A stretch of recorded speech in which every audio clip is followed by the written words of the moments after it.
Hello दोस्तों, diabetic patients के लिए क्या सी फूड अच्छा है? क्या सी फूड वो रेगुलरली खा सकते हैं? कौन से सी फूड्स खा सकते हैं और क्या प्रिकॉशंस उनको फॉलो करना चाहिए यदि आपको डायबिटीज है और आप सी फूड पसंद करते हैं? तो आज का वीडियो आपके लिए, वीडियो को एंड तक देखिएगा। टॉपिक पर जाने से पहले जो लोग हमारे चैनल पर नए हैं उन्हें रिक्वेस्ट करूंगा कि चैनल को सब्सक्राइब करें। हमारे चैनल का पर्पज है हेल्थ एजुकेशन के द्वारा आपको हेल्दी बनाना, और इस मिशन में आप हमारे सहभागी बन सकते हैं चैनल को सब्सक्राइब करके, वीडियोस को लाइक करके। टॉपिक के दौरान कुछ इंटरेस्टिंग साइंटिफिक फैक्ट्स, कुछ प्रैक्टिकल यूटिलिटी की बातें, कुछ इंटरेस्टिंग स्टोरीज, हमारे ओपीडी के एक्सपीरियंस पॉइंट्स और हमारा फाइनल वर्डिक्ट आपको बताऊंगा, इसलिए बने रहिए हमारे साथ एंड तक। चलिए शुरू करते हैं हमारे साथ ये हेल्थ का सफर। क्या आप सी फूड पसंद करते हैं और क्या आपको या आपके परिवार में किसी को डायबिटीज है? कमेंट सेक्शन में लिख के हमें बताएं। यदि आपको डायबिटीज है तो सबसे अच्छे सी फूड जो आपके लिए है वो पॉम्फ्रेट, रोहू, काटला, मैकरल और सैल्मन फिशेस हैं। मैकरल को बांगड़ा बोलते हैं, सैल्मन को रवस बोलते हैं इंडिया में। ये सारे फिशेस सबसे बेस्ट है। इसमें ओमेगा 3 फैटी एसिड होता है जो आपके ट्राइग्लिसराइड लेवल को कम करता है, इन्फ्लेमेशन को कम करता है, एचडीएल यानी गुड कोलेस्ट्रॉल लेवल को बढ़ाता है, हार्ट अटैक के रिस्क को कम करता है। तो ये सबसे बेस्ट फिशेस हैं डायबिटिक पेशेंट्स के लिए। आपको अवॉइड करना है क्रैब, लॉबस्टर, स्क्विड और शेलफिश जो कि नमक में सोक किया गया हो, इसको आपको अवॉइड करना है। ये इसलिए भी क्योंकि डायबिटिक पेशेंट में अक्सर सूजन का प्रॉब्लम रहता है, बीपी का प्रॉब्लम रहता है, तो आपको नमक वाली चीज अवॉइड करनी है। क्रैब, लॉबस्टर और स्क्विड को अवॉइड करना है। इसके अलावा आपको हर तरह की फैटी फिशेस जिसमें ओमेगा 3 फैटी एसिड का कंटेंट अच्छा है वो आपको ज्यादा खाना है। सी फूड खाते समय आपको कोशिश ये करनी कि साथ में कोई चीज में नमक ना जाए। इसके अलावा आपको ध्यान रखना है कि जो मैरिनेट्स का प्रयोग कर रहे हैं वो पैकेज किए हुए ना हो। फिश सॉसेस और सोया सॉसेस का साथ में प्रयोग ना करें।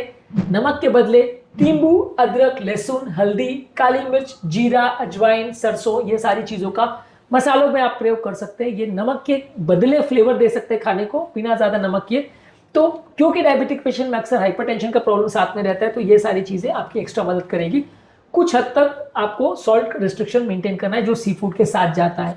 इसके बदले आप हर्बल सीजनिंग जैसे ऑरिगेनो, बेसिल और रॉक सॉल्ट का प्रयोग कर सकते हैं। ये कंपैरेटिवली नमक से ज्यादा हेल्दियर है और बॉडी में बीपी नहीं बढ़ाएगा, फ्लूइड रिटेंशन ज्यादा नहीं करेगा।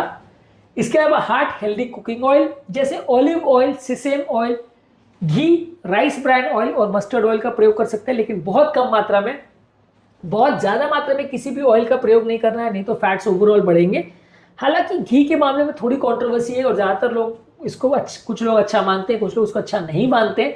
पर लेकिन जो भी ऑयल आप यूज करें बहुत कम मात्रा में यूज करें। रिफाइंड ऑयल्स का प्रयोग नहीं करना है। ओमेगा 3 फैटी एसिड का कंटेंट ज्यादा होना चाहिए। ओमेगा 6 फैटी एसिड जो कि रिफाइंड ऑयल्स में ज्यादा होता है उसका इंटेक बॉडी में कम होना चाहिए, नहीं तो डायबिटिक पेशेंट में सूजन और इन्फ्लेमेशन की प्रॉब्लम होती है, उसको कम करने में ये आपकी मदद करेगा। इसके अलावा जेंटल कुकिंग मेथड जैसे ग्रिलिंग और बेकिंग का प्रयोग करिए। इसमें कम ऑयल लगता है। इसके ओमेगा 3 फैटी एसिड जो फिश में होते हैं वो रिटेन होते हैं। ये चार नहीं करता, ये उसको पूरी तरह जला नहीं देता, जिसकी वजह से टॉक्सिक कंपाउंड जो बनने का चांस रहता है ग्रिल किए हुए प्रोडक्ट्स में वो कंपैरेटिवली कम हो जाता है। डीप फ्राई किए हुए प्रोडक्ट्स अक्सर काले पड़ जाते हैं, ब्राउन पड़ जाते हैं, तो वो चार हो जाते हैं। इसमें टॉक्सिक कंपाउंड बढ़ जाते हैं और वो ज्यादा नुकसानदायक होते हैं। इसके अलावा स्टीम करके खा सकते हैं, वो आपके न्यूट्रिएंट्स प्रिजर्व करेगा, डाइजेस्ट करने में भी ईजी है और उसमें आप कुछ एंटीऑक्सीडेंट हर्ब्स का भी प्रयोग कर सकते हैं, वो ज्यादा मददगार है। इसके अलावा आप फिश को पोच कर सकते हैं, ये आपके प्रोटीन को सॉफ्ट रखेगा और एक्स्ट्रा फैट या ऑयल उसमें नहीं जाता है। इसके अलावा आप सी फूड को क्रिस्प बनाने के लिए एयर फ्राई कर सकते हैं, इसमें फैट ज्यादा नहीं जाता है, लेकिन ये भी कई बार चीजों को चार कर सकता है तो टॉक्सिक कंपाउंड बन सकते हैं। आप अपने सी फूड को मैरिनेट करने के लिए लेमन जूस, अदरक, लहसुन, दही, हल्दी और विनेगर का प्रयोग करें। ये आपके ओवरऑल जो ऑक्सीडेटिव स्ट्रेस बढ़ाने वाले कंपाउंड्स है, टॉक्सिक कंपाउंड्स है, उसके बढ़ने के चांसेस को कम करता है। इसके अलावा शुगर और क्रीम वाले मैरिनेट्स को कम रखिए, नहीं तो आपके शुगर का स्पाइक बढ़ेगा जो कि डायबिटीज का कंट्रोल बिगाड़ सकता है। ज्यादातर ये एसिडिक मैरिनेट जो आपका फ्लेवर इंप्रूव करते हैं, फिश को टेंडर बनाते हैं और बैक्टीरिया को कम करते हैं, ये डायबिटिक पेशेंट्स के लिए काफी इंपॉर्टेंट है। इसके अलावा आप एंटीऑक्सीडेंट तत्व जैसे हल्दी, करी लीव्स, धनिया, लहसुन और ब्लैक पेपर को ऐड कर सकते हैं। ये बॉडी के इन्फ्लेमेशन को कम करेगा और ओवरऑल फैट्स के ऑक्सीडेशन को भी कम करेगा। खाने के बाद ब्लड शुगर लेवल्स को भी कंट्रोल करेगा, तो ये आपके लिए ज्यादा मददगार है। इसके अलावा प्लेट में सब्जियां, दाल, ब्राउन राइस, ये सारी चीजों को ज्यादा मात्रा में प्रयोग करिए। सिंपल राइस और मैदे की बनी हुई चीजें बिल्कुल मत लीजिए, नहीं तो वो आपके ओवरऑल शुगर लेवल्स को बढ़ाएगा और ज्यादा अनहेल्दी कॉम्बिनेशन हो जाएगा। इसके अलावा आप कोशिश करिए कि फिश जो है हफ्ते में 2 से 3 बार ही खाइए। 100 से 120 ग्राम पर सर्विंग कुक्ड फिश होना चाहिए। बहुत ज्यादा मात्रा में सी फूड खाने से आपका ओवरऑल जो कोलेस्ट्रॉल कंट्रोल है या शुगर कंट्रोल है वो बिगड़ सकता है। ओवर ईटिंग मत करिए, मर्क्यूरी टॉक्सिसिटी होने का भी चांस रहता है। फ्राई किए हुए और हेवी सी फूड को रात के टाइम ज्यादा मत खाइए, नहीं तो इंडाइजेशन की प्रॉब्लम भी हो सकती है। डायबिटिक पेशेंट में अक्सर प्रॉब्लम ज्यादा देखने को मिलती है। इसके अलावा जब आप फिश को पका रहे हैं तो उसको तब तक कुक करिए जब तक उसका फ्लैश ओपेक ना हो जाए और वो एक फोर्क से फ्लेक इजीली नहीं हो जाए, तब तक उसको पकाना चाहिए। कच्चा और अंडर कुक फिश खाने से इन्फेक्शन होने का चांस बढ़ सकता है, इसलिए उसको अवॉइड करिए।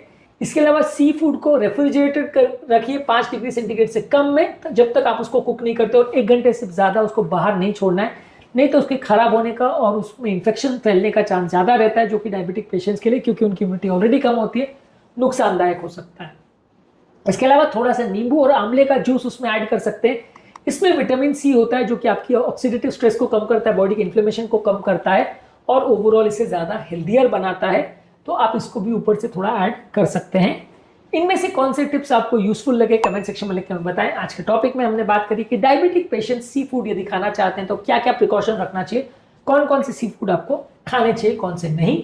उम्मीद करूंगा कि आज के टॉपिक में कुछ नई बातें जानने को मिली होगी। जो लोग हमारे चैनल पर नए हैं उन्हें रिक्वेस्ट करूंगा कि चैनल को सब्सक्राइब करें। हमारे चैनल का पर्पज है लोगों को हेल्दी बनाना, और इस मामले में आप हमारी मदद कर सकते हैं। आपके कमेंट्स हमें जानने में मदद करते हैं कि आपको हमारा कंटेंट कैसा लगता है, प्लस हमारे लिए मोटिवेशन और इंस्पिरेशन का भी काम करते हैं। इसलिए वीडियोस को कमेंट करते रहिए, शेयर करते रहिए और हेल्थ के सफर में हमारे साथ आगे बढ़ते रहिए।